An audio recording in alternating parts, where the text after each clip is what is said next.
Right. Well, I think we're going to go ahead and get started and get this going. I am very excited for Isabelle Pierre to be here. We're going to go ahead and talk a little bit about finding your spotlight is the way we name this, but it's just going to be a conversation and talking about what it means to be a performer and how to handle being a performer and all these different things when it comes to being an artist. So we're really grateful that Isabelle was able to do this for us, and we'll go ahead and get started with the first question. Do you want to just go ahead and tell us a little about yourself? How did you get into being a writer, producer, all these different facets you fit into? Yeah. So I started performing when I was very, very young, and it was something that my mother put me in. I'm from Brooklyn, New York, born and raised there. I live in Atlanta now.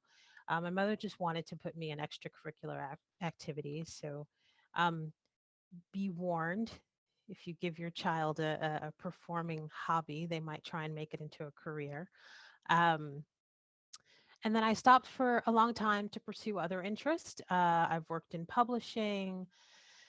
I've had a ton of other jobs. I have an undergraduate degree. I studied English with, I think, a focus in American literature. I thought at one point that I might try journalism or being like a book reporter, a book reviewer rather. But all sort of roads led back to performing. And I went to Brooklyn College where I got my master's degree in theater.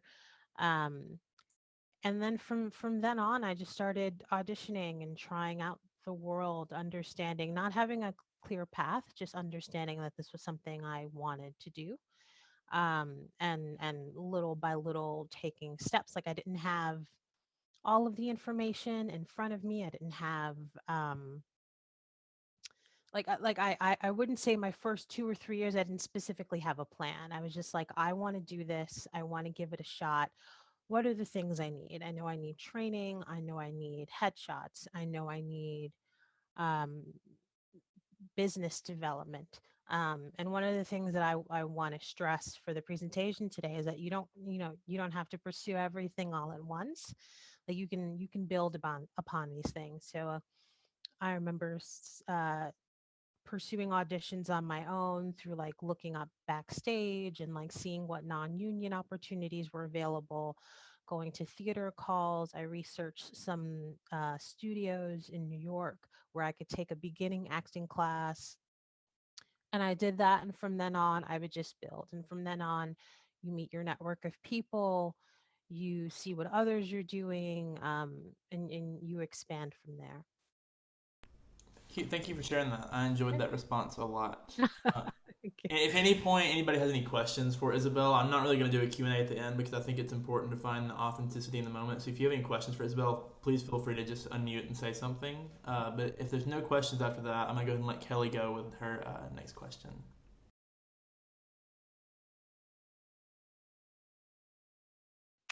Okay. Can y'all hear me? Mhm. Cool. So,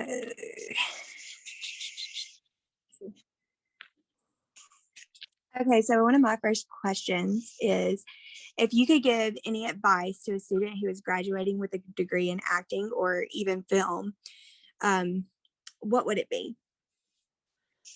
Um, keep your day job. No, seriously, I think as one of my sort of dreams, like long term, is to create an acting environment that's hospitable to working class actors. I think we're coming into the business in a time where it's changing, and there's a lot more pressure on us to do the things that were outsourced.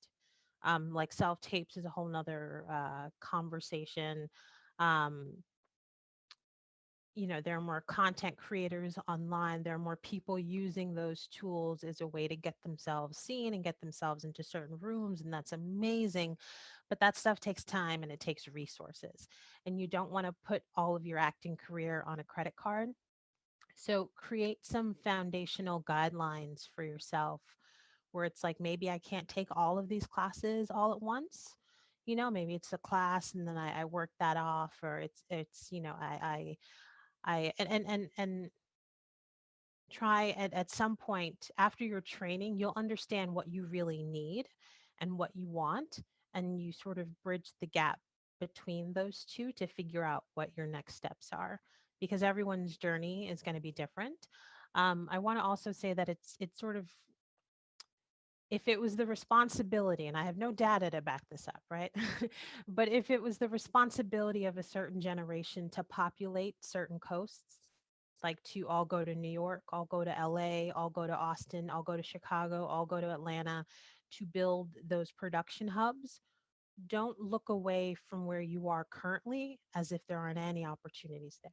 Either they're waiting to be made by you, um someone just needs to start the group, to start the film group, to make the content on their own, and maybe you need to spend some time where you are, like building a foundation, building a fund, building an emergency savings, so that you can go on when you go off to these cities. It's not a problem for you to pay your rent and get your headshots and get your self tape kit and so on and so forth. And let me know if I'm off the rails, if I haven't answered. Okay. Does that answer it? You're good. I Mhm. appreciated that answer a lot too. Nice. Awesome. What was the most influential experience you've had in your career so far? I think for sure it was my training. Um, I it didn't, my training in college, it was 2 years long. It didn't answer all the questions I had for myself in my career, but I felt like I went in there really understanding what I needed, and what I needed. I was like, okay, so I feel like I have some raw talent. I've booked some non-union things on my own. I'm navigating this on my own. What I need is like real hardcore training. What I needed was to be in a space where I would just devote my time, energy, and effort to my craft for 2 years, which is what I did. Not everyone goes to grad school or to undergrad with that in mind, but that was my plan. I'm going to focus on getting good. I'm going to focus on learning what I need help in.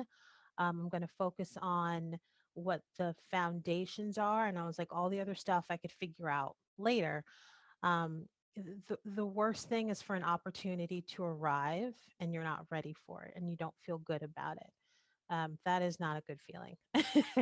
um, and I think also getting auditions and like seeing that maybe the age is much older than me, or like maybe the breakdown has a skill on it and I'm like, I don't have that skill, and like I've definitely psyched myself out of opportunities by focusing on what I think casting producers, directors want to see, instead of just focusing on the work, because you've been called in. They're like something for a co-star, which are like under 5 lines on television. Something like 3,000 submissions will be given for one part, right? But you've been selected. That means something about your package. There's something about your vibe that they want. So like, use the audition space as an opportunity to have fun, to perform. And there are other technical things with it too. And also trust that whatever you didn't get the first time, you can try again. You can keep learning. But definitely what was influential for me is giving myself the time and space to get training.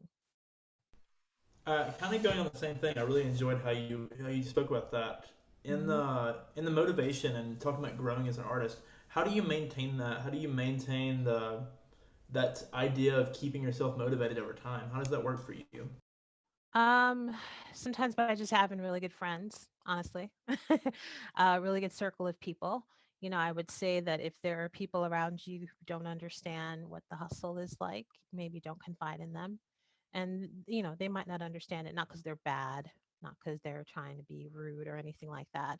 This is really one of these worlds where if you're not in it, if you haven't been in it, you just you don't get it. Like I can explain auditions to my mother a million times. She's like, wait, so you do all this work for free and then they don't even tell you if you get the job or not? And I'm like, it makes sense, but it doesn't. I know. So yeah, so part of the motivation is keeping really wonderful people around you, really taking care of yourself. I had a teacher, Keely and I both shared a teacher who used to say your actor problems are your life problems and vice versa. And I think one of the things that I was in grad school, and they would throw a ton of stuff at you, as I'm sure is being thrown at you guys. And there's always this vision in my head that if like I just had the right amount of time, I could get it done. Yeah, that's never gonna happen. I'll get auditions and I have to memorize 7 pages, but like I was working at a restaurant the night before and I didn't get home till 2 a.m. And now I have to stay up and memorize because my audition is due at noon, and I can't tell my manager I'm not going to submit for this because they pitched me. You know what I'm? So it's like there are always going to be things. So for me, it has been over time. Again, this wasn't something I became an expert at overnight. Learning myself, which means self awareness. And I get that through journaling. I've gotten that through meditation. I've gotten that through therapy as well. Um, uh, Being in a space like in my training program or with colleagues who I've grown to respect and really know, who could like really tell me the truth about my work ethic. In the training program, I learned what I wasn't good at. Some of my classmates could get sides or audition material and like memorize it in 1 hour. I cannot do that. It takes me longer. And one of the things I do between jobs is I practice memorizing, because as an actor, I just feel like I can't really. It's either I have the page in my hand or I don't. I don't feel really comfortable making choices. My brain is like, you don't know the words. You don't know the words. um, so just over time learning what I need. And then some people use are a little too self-aware. Maybe they're too self-conscious, maybe they're too anxious.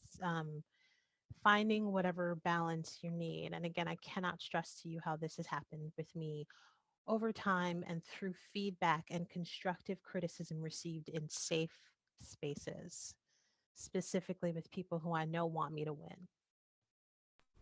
I like that. I think especially in the pandemic in the last year, there's been a lot of Hmm.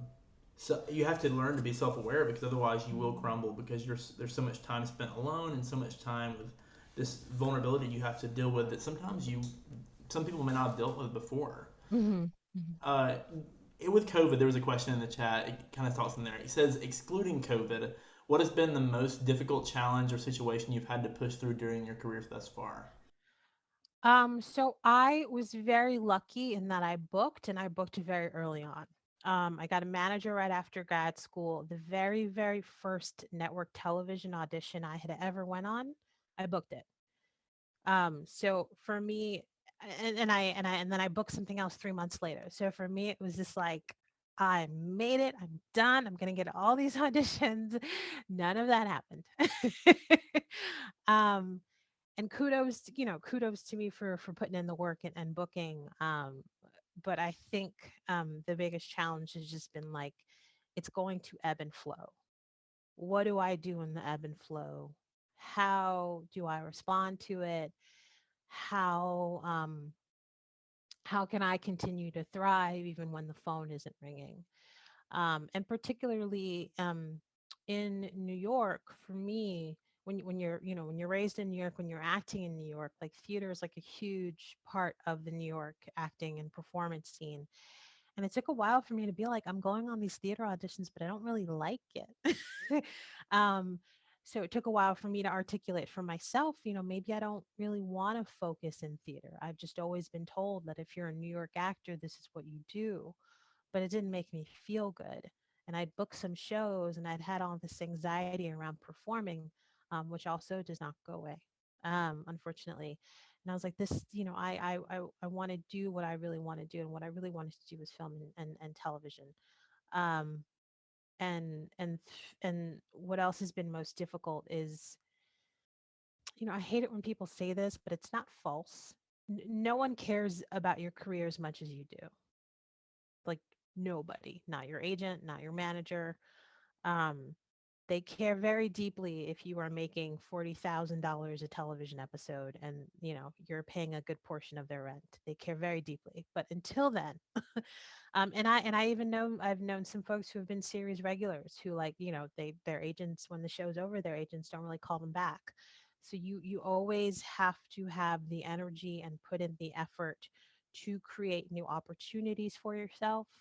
Um, to maintain connections and to do so in a way that's not just like, what can I get from this person? It's like, do I really like this person? Do I really want to collaborate with this person? Um, and I think, did I answer it difficult? That's definitely been one of them. And during COVID is when I started doing stand-up comedy.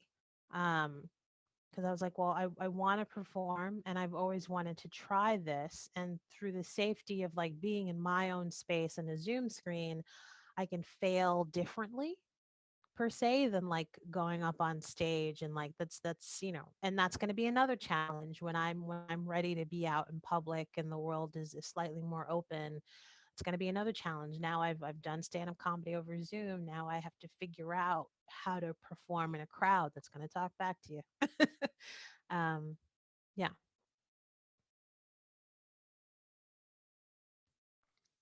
Okay, so I want to ask another question, Sure. if that's okay.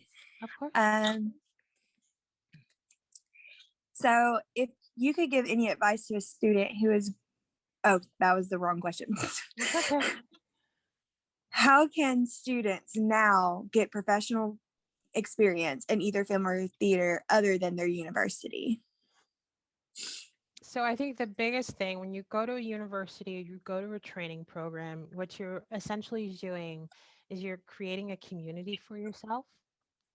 So the biggest thing is about creating community and calling on those folks within that community.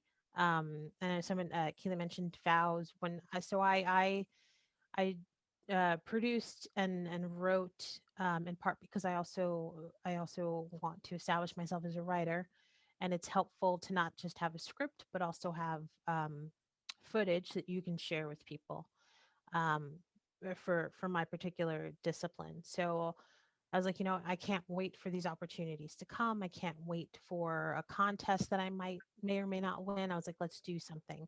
So with my classmate, we wrote a comedy pilot, and then we crowdfunded for it.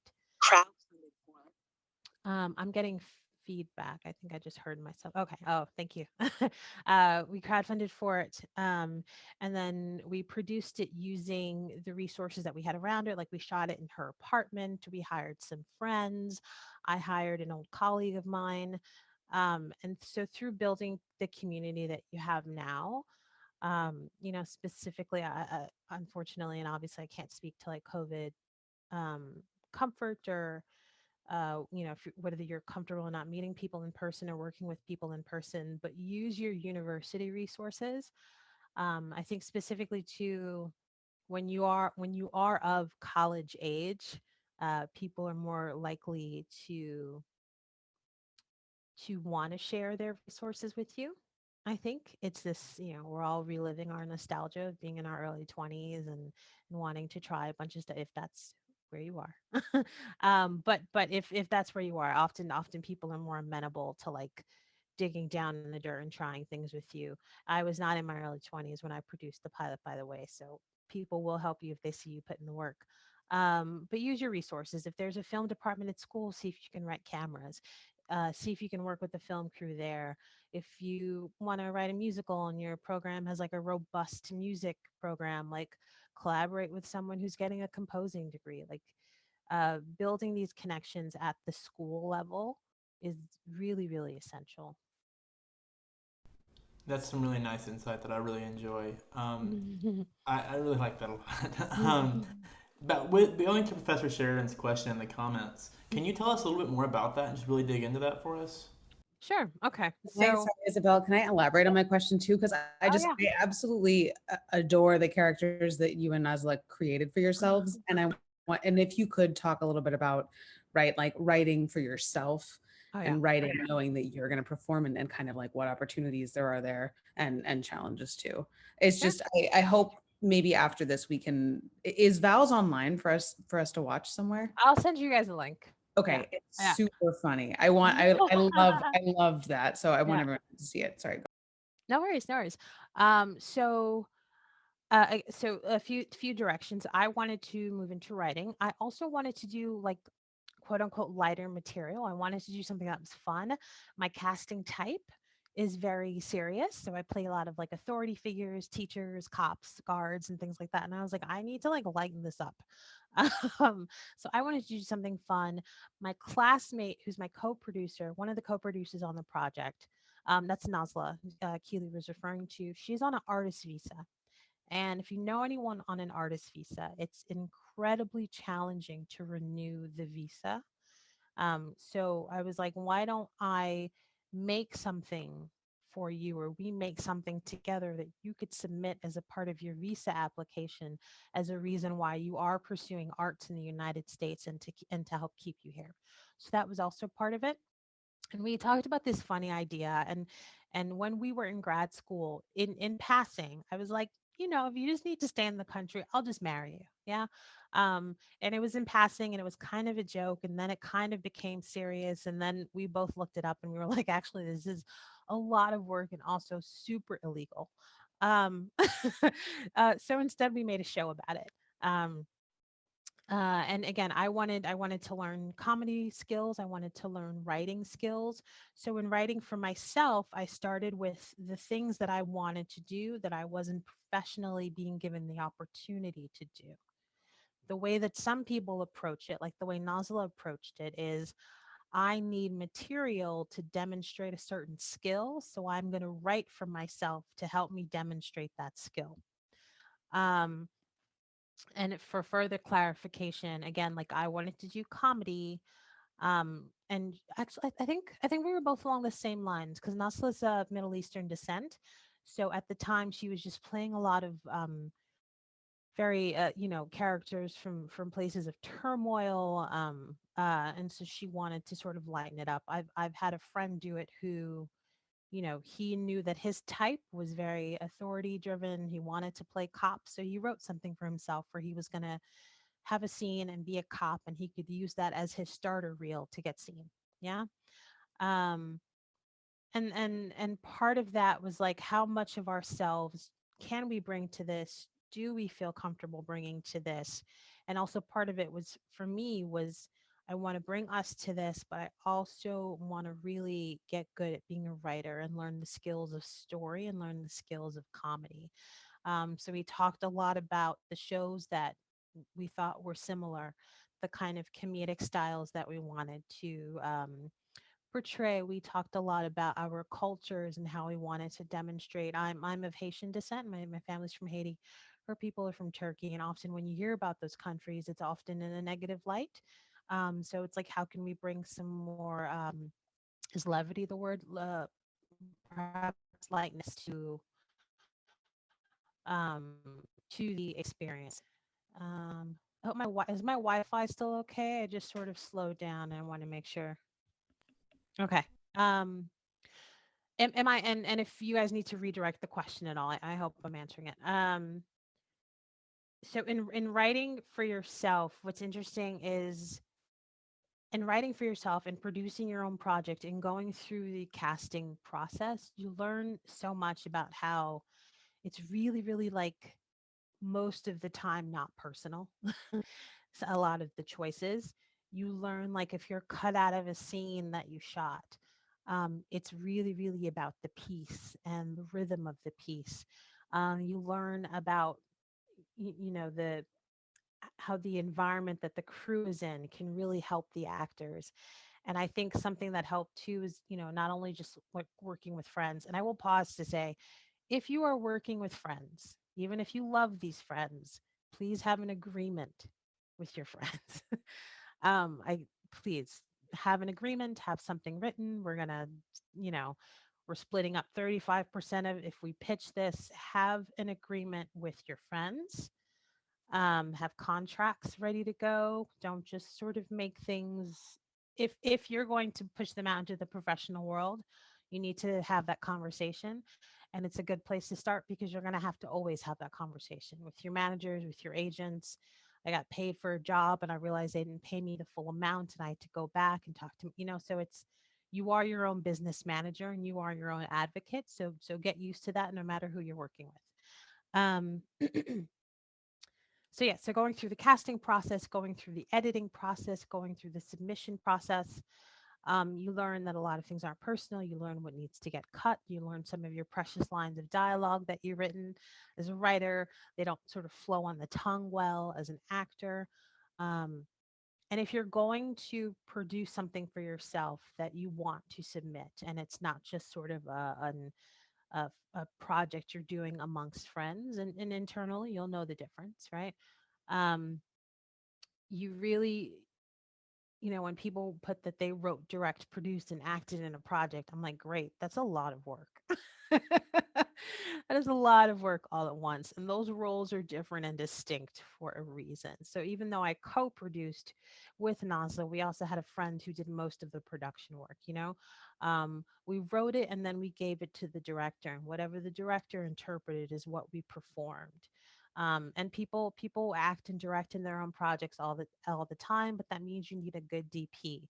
And I think the how to piece that all together is you need to understand what you're good at and what you're not. You need to understand when to outsource. Um, and you need like a collaborative environment. I feel like I'm rambling now. So How do you find that, like the boundaries between there? How do you know when's too much, when is not, when you need to take that step back? if you're feeling burnt out, you just can't act in a scene and be fully emotionally present and be worried about what your second AD is doing. You just cannot. Um, and I think having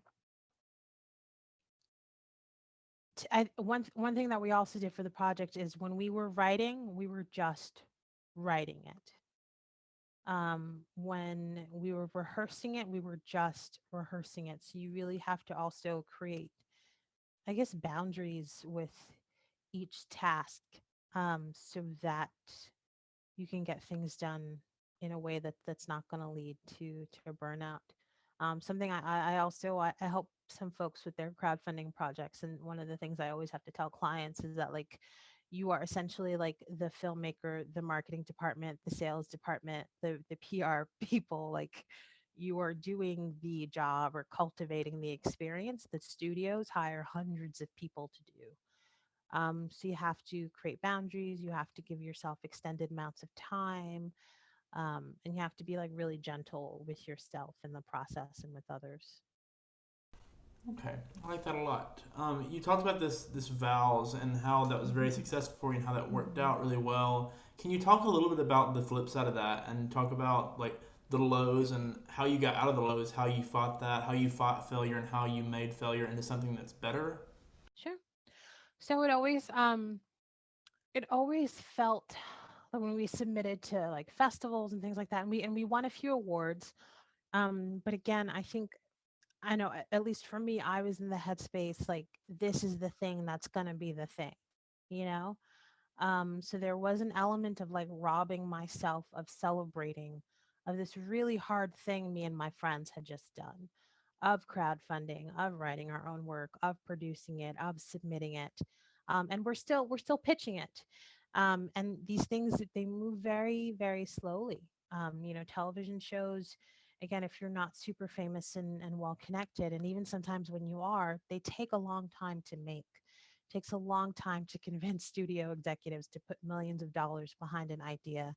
Um, so it was what helped with the lows was always getting clear on like why we were doing it.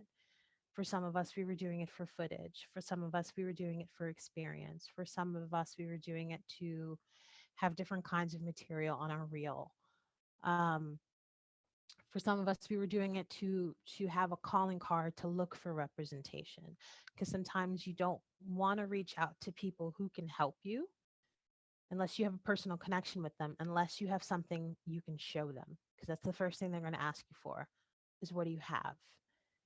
And make sure you have two or three things lined up before you send anything out, because that's always what the next question is going to be. In part two, because they want to see someone who's really interested in doing the work and sort of not just someone who's like a one hit wonder who got really lucky doing something. Um, so for me, whenever I'm feeling low or whenever, and it happens no matter where you are in your career, whenever I'm feeling like things aren't moving fast enough. Also, I have to make sure that I'm not on social media all the time. And I do have to take breaks from being on Instagram, etc. I do take breaks from like being on top of my email constantly, so that I can recharge and replenish, um, and so that I can get clear on why I'm doing it. And sometimes you just need to back away and take a break from whatever it is. You got to do something else. I think, especially, specifically for the actors in the room, learn a different language, like learn a dialect, learn how to, if you want to be in fantasy movies, maybe take horseback riding lessons, like figure out what you want to do, what you're interested in, cultivate those skills. If you play an instrument, learn how to play an instrument really well. Get trained on like weapons, get trained as a fight someone who can stunt, I don't word my words, someone who can do stunts. um yeah, don't forget that there are whole other parts of you that are contributing to your artistry, and if you give those parts some attention, it might open up opportunities elsewhere. That's awesome. Thank you for answering that for us. I have another question. Uh, Now with COVID, have you worked, and how can you work in either film or theater during a pandemic? So theater, I actually have no idea. I have a friend of mine who's a theater educator in LA, and they did I think a production of Midsummer, a socially distanced production of Midsummer. Um, yeah, I can't speak to that, but I have worked on sets since COVID started. The way SAG has done it is that they've mandated 3 COVID tests. One before you go for your costume fitting, another on the day of your costume fitting, and the final one the day you work on set. They have COVID compliance officers working on set constantly. You have to have your mask on the entire time. For scenes where you are inside for long periods of time, they will take, I don't know if they're still doing this like every 30 minutes, but they were when I was first on set. They would release the crew and the cast about every 30 minutes, to go outside so the air can circulate. Um, I know if you were working as a background actor, they were booking you for longer periods of time so that you would, they were sort of a funnel of background actors, and you were always background on that show. So on some level, if you were interested in doing background, it was really awesome gig. It was pretty consistent. I know that productions were writing specifically for COVID compliance efforts. So the background scenes, there were not as many people, less crew members. I think only like 50 to 70 or something are allowed in certain spaces. Um, More breaks, no more group lunches, which I really, really miss. I used to really miss going to lunch. Now, like your lunch is ordered. A PA will order it for you, electronically, and then it's delivered to your trailer or your honey wagon, wherever they have you set up. um, Masks abound if wardrobe comes and they drop off your costume for the day.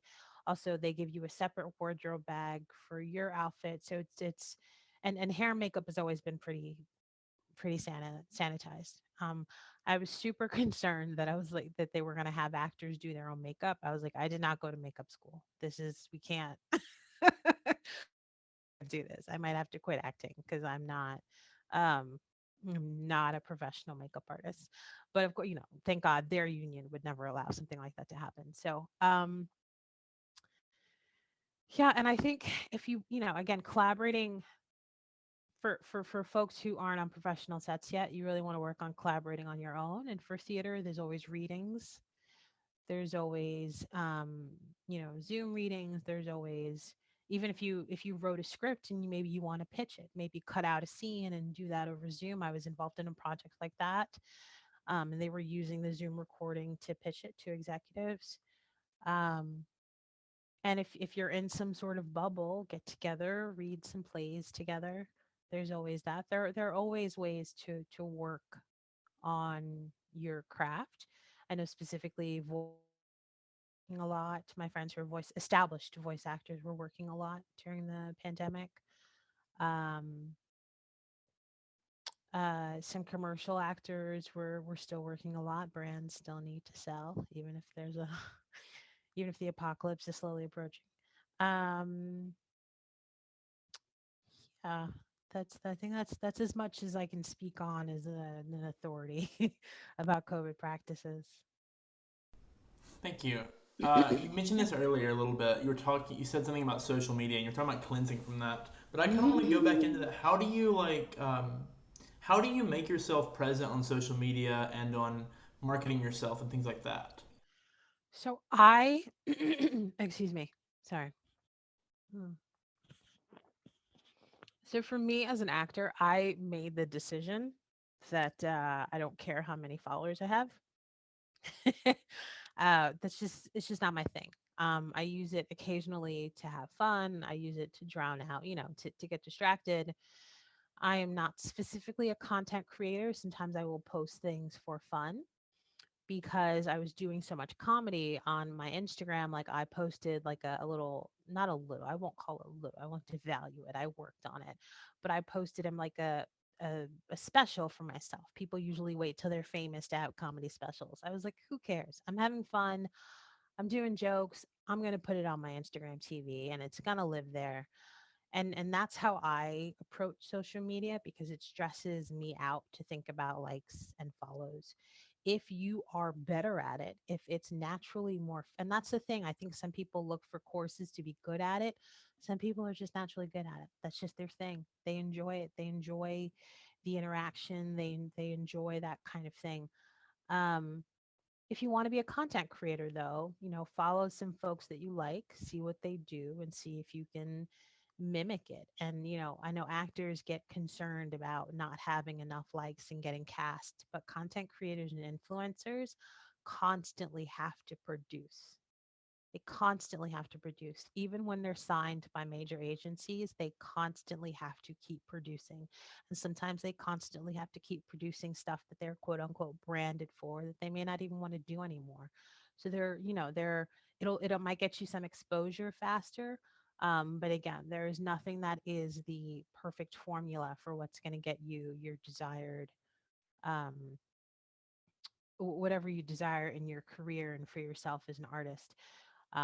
So I use social media for fun, to check in with friends and family whenever I feel like posting something.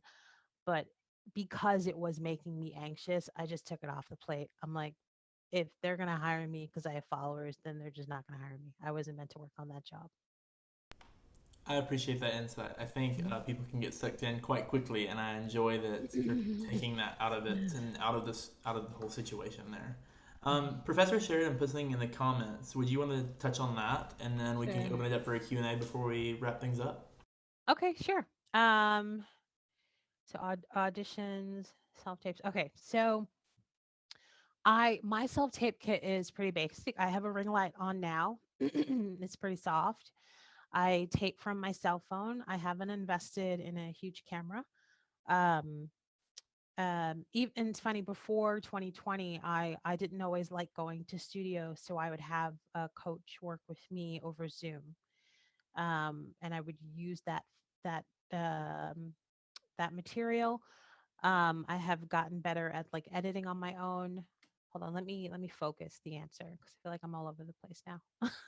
My self tape kit mostly consists of a lav mic, a camera. I have found a camera on my phone, a ring light. I have found some editing software that I use. I also don't have an iPhone because I'm stubborn and I refuse to get one, and I prefer Android. I have been told that I just need to like cough it up and get an iPhone because iPhones and Apple products are the industry standard. But you can submit a self tape on a Camry where it has a video. But they are the industry standard. I will make space wherever I am to have a blank wall. If I'm traveling, I have I know it's not anywhere near me, but I do have cloth that I can use to set myself up when I'm traveling. And again, because I have my phone, I have my mics, and I have I'll usually use like a hotel light for my key light. Um, I again, I had to remove all of the stress from my self tapes possible so that I could just perform. And part of that is going to come from trial and error. And that's also something I think Kelly asked me a question about what you can do now. There's nothing to stop you guys from practicing self tapes now. In fact, I would encourage it. I would encourage you to practice them now. I would encourage you to get good at memorizing. Um, I can put, I think, show facts. You might need a subscription for this, but they list sides sometimes, and casting directors will actually list professional sides that they're using to cast shows on currently. Memorize them. If you like a TV show and you would love to play that character one day, type out the lines, memorize them, work on it, work on your self tapes, pass them around each other, give each other constructive criticism in a safe environment always. Like hey, like you're blinking here, hey, I'm not really getting the emotional resonance that you're looking for, hey, I can't really understand what you're saying here. And over time your teachers will let you know if you need to work on your movement, your speech, your dialect, your voice, etc., etc. um so that's the my home setup is like super basic compared to other people. I think one of the things, I'm moving into voiceover a bit, so I'm like shopping around for mics, and but that's like a whole nother because sound is very, very important. And I would say that the most important elements are to have clear tape. They need to be able to see you, they need to be able to see your eyes too, and make sure your reactions are clear. um, and really good sound, and all of that stuff can be practiced now. um, and as far as auditions, so something that's interesting that's come up for me is again, I'm from New York, but I moved to Atlanta in part because of the production market. And I moved last year because I have excellent timing. Um, but something I've booked a lot of co-stars. And again, those are the under five roles. Those are normally the actors who are like in one scene, who are there to give information. Yeah. And I told my agents that I was ready to sort of move beyond that role. So what happened is my auditions decreased considerably, which at first was like very, very scary. But the truth is, I was just as I discovered I was no longer happy doing theater. I'm no longer happy like being nurse number two in every single television show. Um, and we'll see where that ends up. But because I'm someone who is always hustling and making her own work and trying out different forms and like branching out, I don't, it's not something I dwell on. For me, like I've made it clear, I don't want to do that work anymore. Let's figure something else out. Um, Now also, even Atlanta is like a huge production hub. What happens is that they cast a lot of the leads out of New York and LA. So that will happen a lot too. But you go where the work is and then try it out. And if this doesn't work, I might go to New Mexico because Netflix has just opened up a hub in New Mexico. Um, Again, I'm not married. I don't have kids, so it's easy for me to make those sorts of decisions and choices. But I've aligned my life with a way it's such that I can easily make those decisions and choices. Um, but typically for an audition, how it will work is that your agent or manager will submit you. They are then contacted by casting. You're given sides and a breakdown. Agents and managers will do this differently. It depends on your relationship with them, and it depends on how many clients they have, how fast they can move through the information. Like my manager was usually more specific about the breakdown, whereas my agent is like, these are the audition sides, this is the deadline. Um, and over time, you build a relationship so they learn what you need from them to get your best audition. When you are auditioning as an early career actor, you don't get a lot of the full scripts. You will not get a full script, if at all. And I worked on a Marvel project. They didn't even tell me what my lines were till I showed up. You have to sign an NDA for a lot of those like big projects. Um, so you'll get the sides, you prepare them, and now because of the way the world is moving, I highly doubt that actors will be back auditioning, working actors will be back in a room anytime soon. Especially now that casting directors have more reach doing it over Zoom.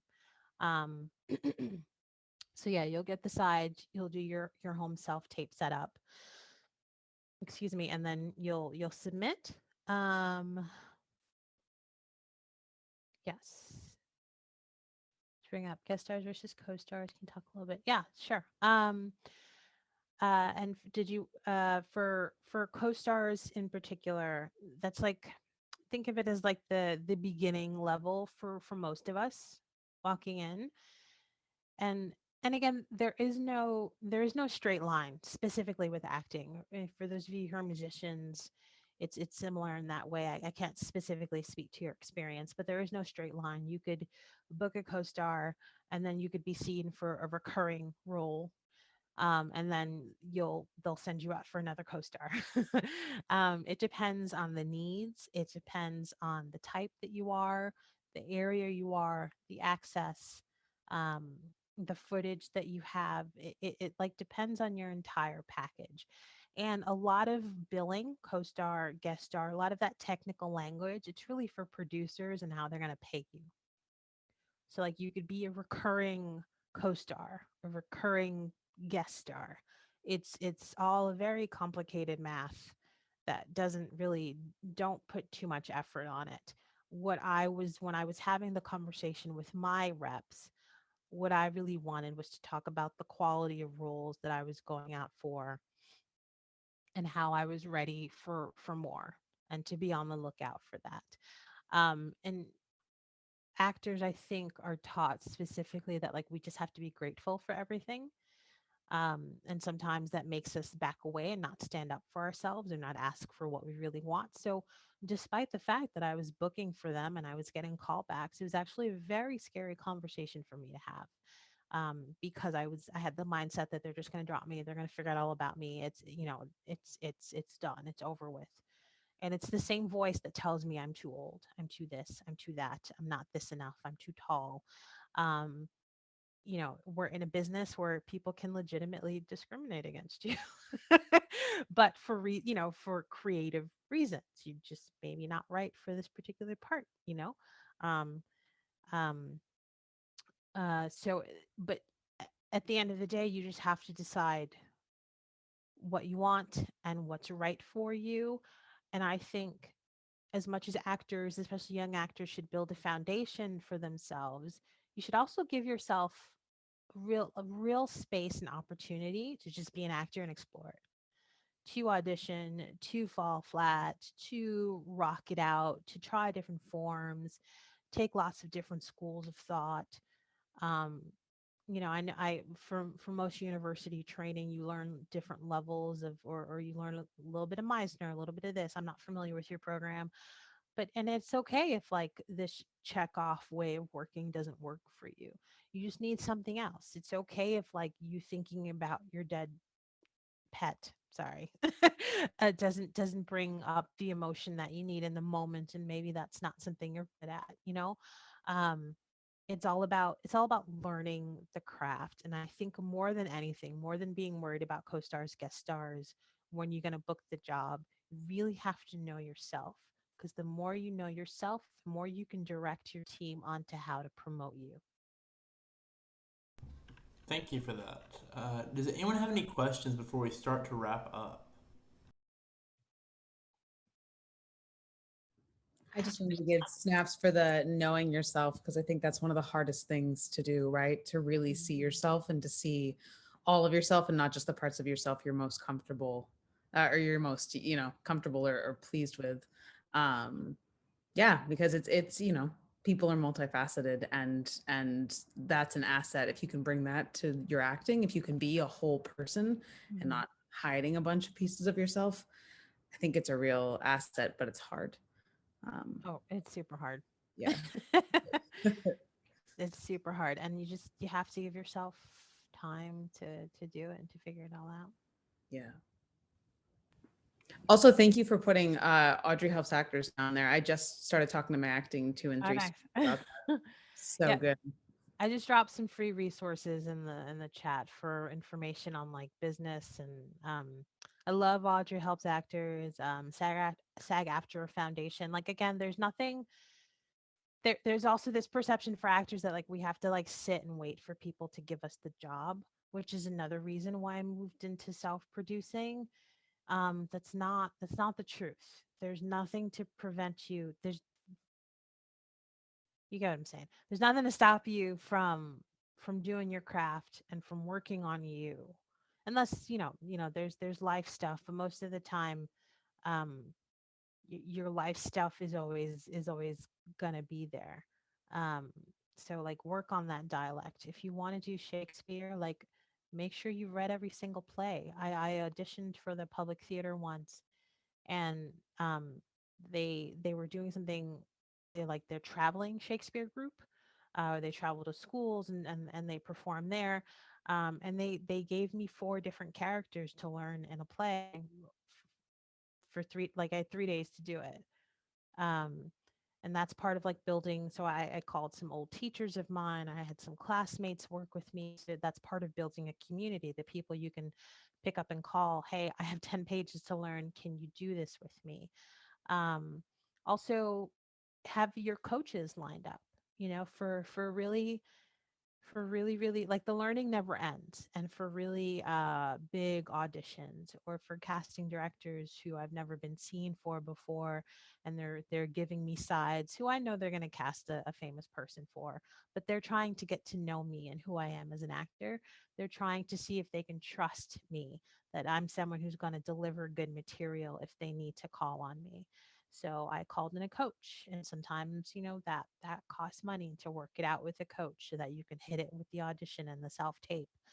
Um, and that's also part of like investing in your foundation. But these are free resources. SAG After Foundation, like uh, on YouTube, and I think SAG After also has a YouTube channel too. You can learn about like how to read your paycheck, your pension plan. I mean, you guys are a little further away from that, but all that stuff is there for you to start piecing together in your mind and learning.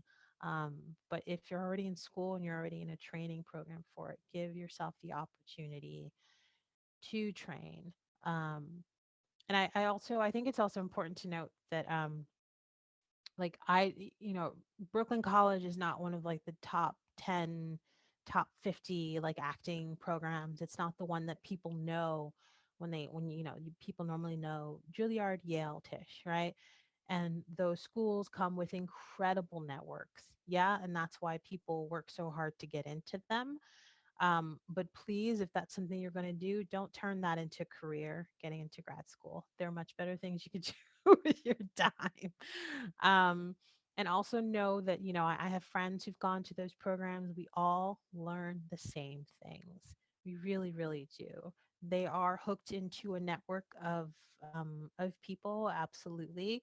But not having gone to those programs, not being in New York, not being in LA does not mean that it's not possible for you. So please don't ever, ever believe anything like that. And if you want to go into those schools and you get in, God bless you.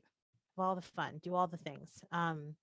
But don't believe that like if you just have that one thing, if you get caught up in that loop, you're never going to get out of it. If I just had this one thing, if I just had the better camera, if I just took the more expensive class, um, yeah, be careful about that brain loop. I think we have one more question from Keandra, and then from there we can wrap things up. Okay. Currently I'm in like a showcase, and currently at the end of the showcase it's supposed to be in front of like different managers and agents. I'm trying to figure out how I can like with my, because I had to do a monologue, a commercial, and I had to do a scene with my partner. But I'm trying to figure out how can I, what's the word? I'm trying to say, how can I really impress them, really How you get stand out there. out? Yeah. The truth is, the only way to stand out is by doing good work. What are the parameters of the showcase? Is it like a school-based showcase? Is it something you're doing independently? And do you know who you're meeting with, which managers and which agents? Because I had did a regional showcase. It was with just 4 agents but they wanted me to do to go to the higher up, which is nationals, which is like 99 agents and managers. And Congratulations. Okay, so here's part of like the dirty of it, right? Sometimes agents are like, I need a redhead. She's a redhead. She's good enough. We're gonna pick her. I need a Spanish guy. I need a Spanish guy that speaks Spanish. I need an Arab person. That's sometimes representation is simply that. And I think sometimes you just want to start your career with someone who's going to get you out there so that you can do your work and get booked. Yeah. And again, as you get to know yourself, as you build your community over time, you'll develop a taste for what kind of guidance you actually want, who you want on your team. So there's that. Um, I would be careful if this showcase asked you for an incredible amount of money. I would be careful for those pay to play experiences. And I'm not judging any of them. Even like those casting director workshops. Casting directors sometimes are very good casting people, but they're shit teachers. They don't know how to teach you. But if you're approaching a situation like that, like a showcase or workshop as information, okay, like, okay, I took this workshop, this is the note casting gave, this is how they gave it. um, People use the same language and the same vocabulary all the time in auditions. It's like we're all working off the same like acting consciousness brain.